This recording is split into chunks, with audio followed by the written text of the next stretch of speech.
set a very dangerous precedent. So long as the people follow the orders and so long as the president does what he's told, it seems that he's acceptable to the international community. You've said that your aunt was, quote-unquote, morally responsible for your father's death. And of course she denied that, but why do you feel that she was responsible for your father's death? Well, there are several reasons. I mean, you have to look first at the Karachi of that period. During Benazir's second government, Karachi was a battleground, and within the 2 years, or the year and a half officially, that Operation Cleanup was in effect, some 3,000 men were killed in this city in the same manner in which my father was killed.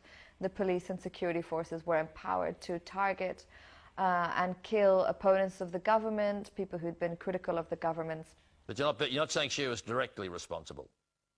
Well, I mean, there are two things. There is the moral responsibility, and that first is creating an atmosphere where the security forces can kill with impunity, where they can turn up at a place, shoot 7 people really in point-blank fashions, and then get away with it and be, in fact, promoted.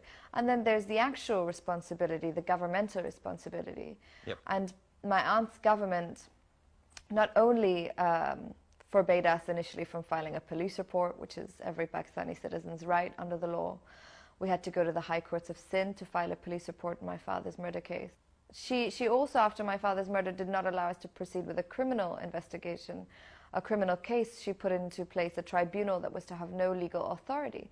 And that tribunal, in fact, though it could not pass sentence, said some very important things. It said that it was a premeditated assassination, that the only ammunition spent was from that of the police, who used an excess amount of force, and that the permission for my father's assassination could not have come except from the highest level of government. Right.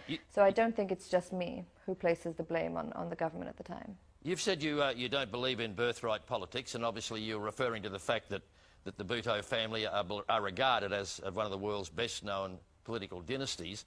Your aunt said if you kill a Bhutto, you get a Bhutto, but you said that you don't appear to have any political ambition, even though the country has said, and I've read this quote somewhere, that the country needs right now a true Bhutto to do the job of cleaning up this, if you like, this mess of a country that's Pakistan.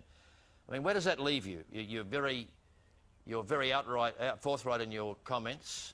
Do you feel that one day entering politics may be totally unavoidable for you, almost forced upon you, because you're a Bhutto? Well, I think that our reliance on dynasty is part of the problem here, because dynasty is inherently undemocratic, and it's a very entitled thing to sort of suggest that only one member of one family can save a country of 180 million people. And I do genuinely believe that if Pakistan is to progress in any way, if we're really going to talk about democracy seriously, then we really have to open up the field. It has to be about people who live in constituencies coming forward to represent them, not the sort of parachuted elite class that comes in, wins elections, and then leaves. I am very political. I've always been very political. I'm political in my writings. And I'm active in certain political causes. But, I think, if anything, I've seen that parliamentary politics or power politics is not really the most effective way to promote change in a country like Pakistan. We have to raise our voices in other ways. In America this week, they've been talking about rebuilding relations with Pakistan, and in fact the US is saying that there's a victory of sorts has occurred there, that change is occurring. There's a wind of change. But a lot of other people regard Pakistan as a country for so long now being a country at war with itself. You've said it's a country hell-bent on self-destruction. Is it too late to save Pakistan? No, it's not too late at all. I mean, I think we have to remember always that this is a country that's only 63 years old this year. However, I think we have to seriously give up on this form of government, on these forms of government. Pakistan is, I always feel, hopeful.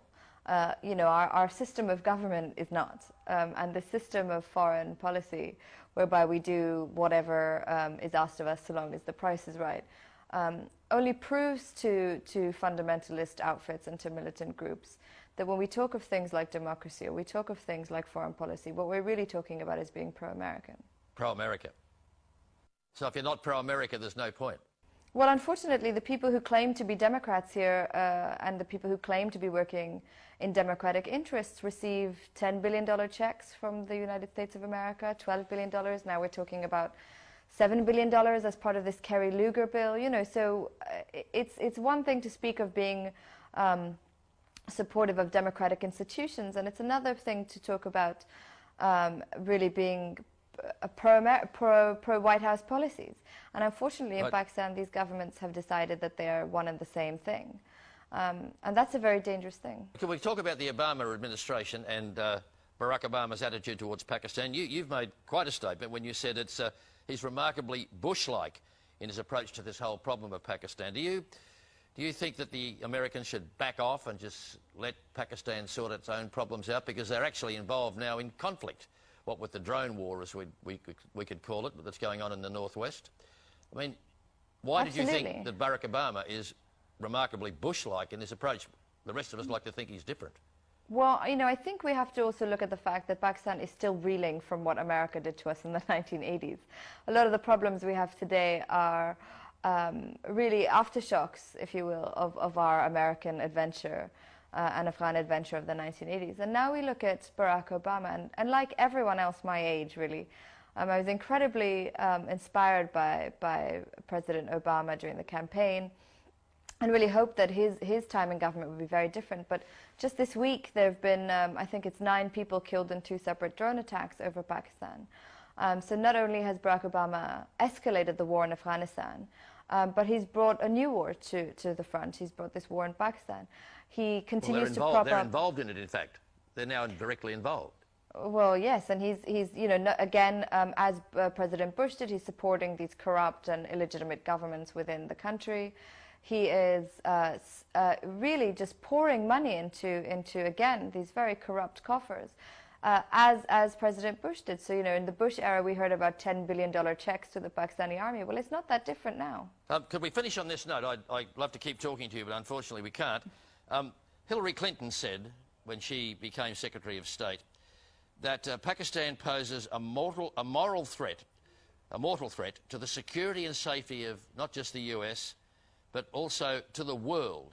There are those people who go so far as to say that Pakistan, because of the trouble there and the ramifications of it, could be the theatre for World War III.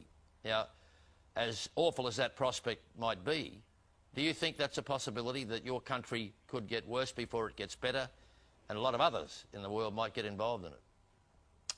Well, I think what we've seen in the last 2 years, what we've seen really since this government has taken over in Pakistan, is that it has gotten worse. We didn't have an indigenous Taliban before 2008. We didn't have a war in Swat before 2008. We didn't have a war in Waziristan.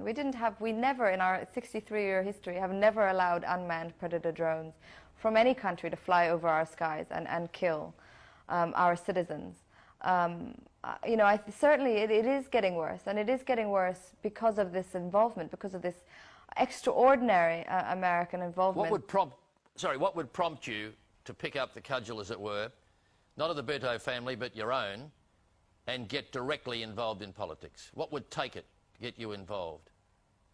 It wouldn't. I mean, I think it's perfectly possible for us to stay outside of power politics or parliamentary politics and speak about things like the American hegemony in the region, or speak about the unjust war on terror that's been brought to our borders.